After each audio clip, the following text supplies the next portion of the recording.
Holy and gracious God, thank you for the everlasting gift of your advocate who breathes through us yet again. Amen. The story of Pentecost is one of the most powerful stories of all the Bible.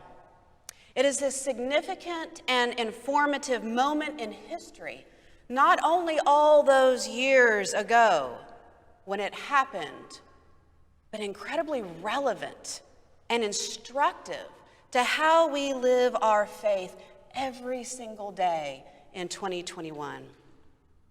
I have three favorite high holy days, and this day of Pentecost is my all-time favorite.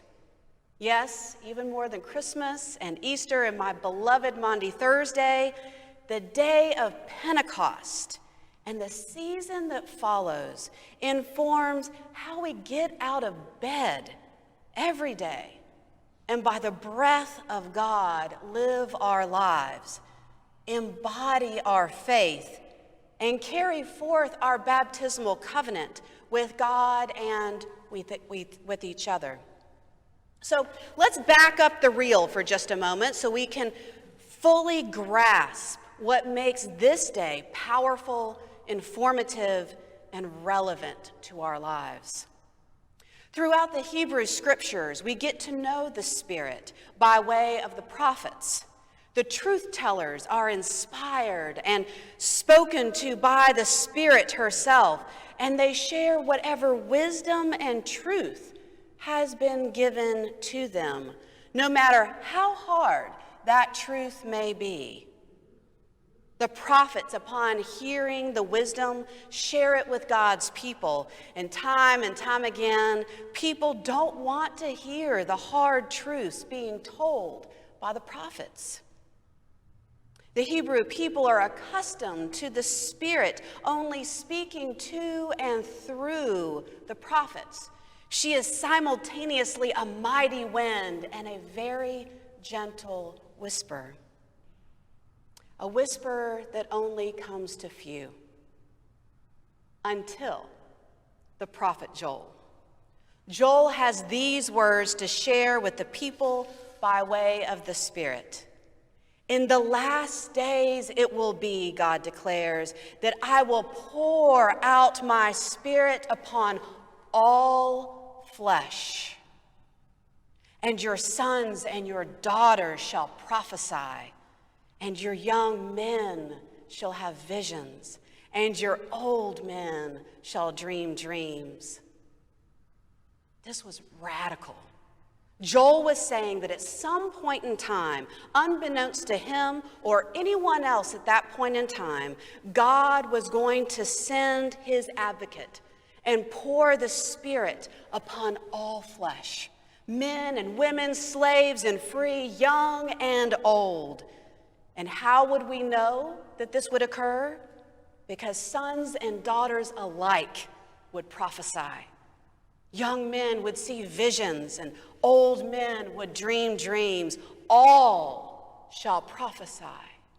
It would not just be a few. Whoa.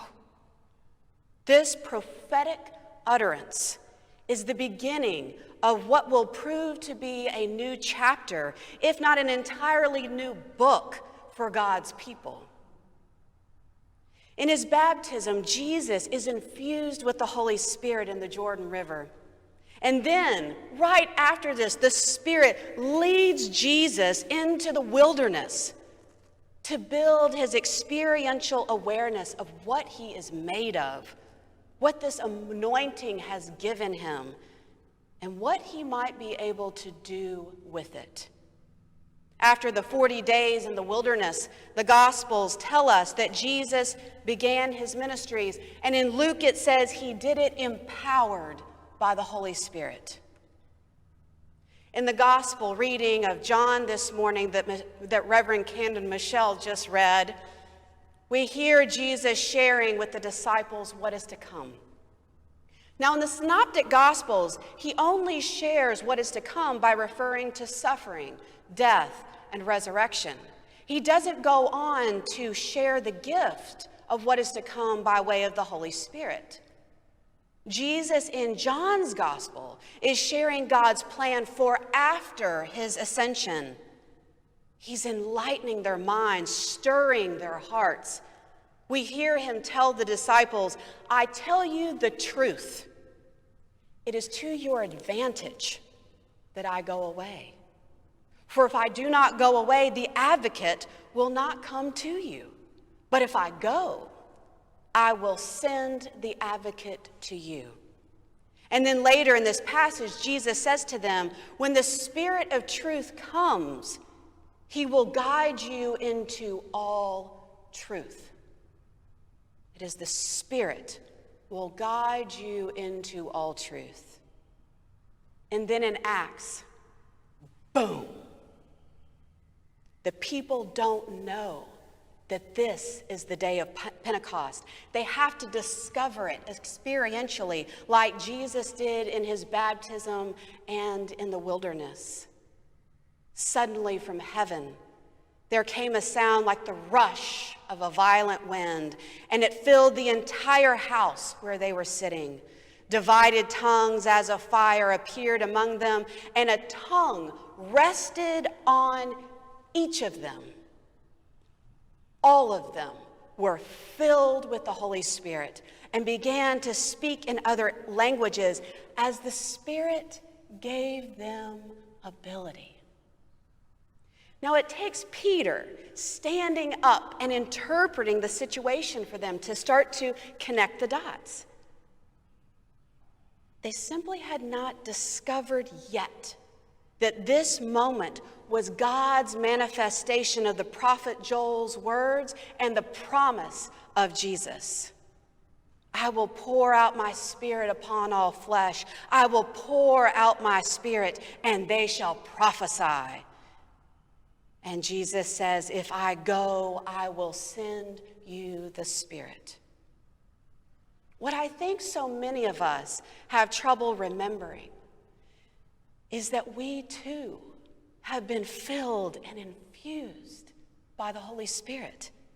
It wasn't just those lucky people who received the Spirit days after Jesus ascended to heaven. Part of our Christian lives is being aware that we too, each of us, we too are filled with the Holy Spirit. We're filled with the Spirit in our birth, our baptism. We are filled and infused in our prayers, and any time we spend time with the Holy Spirit. The gift and the promise of Pentecost are indeed powerful, informative, and relevant. Powerful in that we do not go through life alone, not one day, not ever. The advocate of whom Joel prophesied and Jesus promised continues to be available to each of us with every single breath of our lives. And if we can remember the Spirit is with us, we have a different kind of courage in which to move through our days, an empowered ability to daily live out our baptismal covenant. Informative, in that the Spirit is still, thanks be to God, guiding us into all truth. We merely have to attune to her presence and have the courage to go where she leads. Relevant, in that there are times throughout history when you can feel her presence moving through a collective wisdom and picking up speed. When I heard Dr. Jamie Gorman share recently in an Ascension adult education offering this quote, that protest is the voice of the oppressed, I gasped. The truth and wisdom of that statement touched something deep in my soul. I realized in that moment that prophets share what is to happen in the future based on what's happening in the present moment. And peaceful protesters tell the hard truth out loud. about the present moment. The voices of the oppressed show us where the opportunities are to further strive for justice and peace among all people. Suddenly, the dots were connecting in rapid fire. Joel, that I will pour out my spirit on all flesh, and all will prophesy. The promise of Jesus, when the Spirit of truth comes, he will guide you into all truth. Our baptismal covenant, will you strive for justice and peace among all people and respect the dignity of every human being? And I saw the faces of men and women described in John Lewis's book, March. I saw the faces of men and women protesting after the death of George Floyd, Breonna Taylor, and the countless other Black and brown brothers and sisters in Christ who have been denied the respect of every human being. Right now, at this point in history, we have an opportunity to be guided by the Holy Spirit once again into all truth and be part of bringing forth God's kingdom in this world. It is our baptismal covenant. As disciples of a living, loving God, with an advocate who is still clearly on the move, it is our job to be open to the movement. Allow ourselves to be filled by the Spirit, and to have the courage to go where the Spirit leads us. The world needs us to take seriously the promise of Pentecost. Now, I'm going to call it like it is. I can't tell you for sure where we're going. I don't know exactly where we're going to land. Any spiritual journey worth its salt can never tell you these things up front. Pentecost, however, renews our confidence in who is guiding us and holds the promise to change our lives individually and collectively change the world. Amen.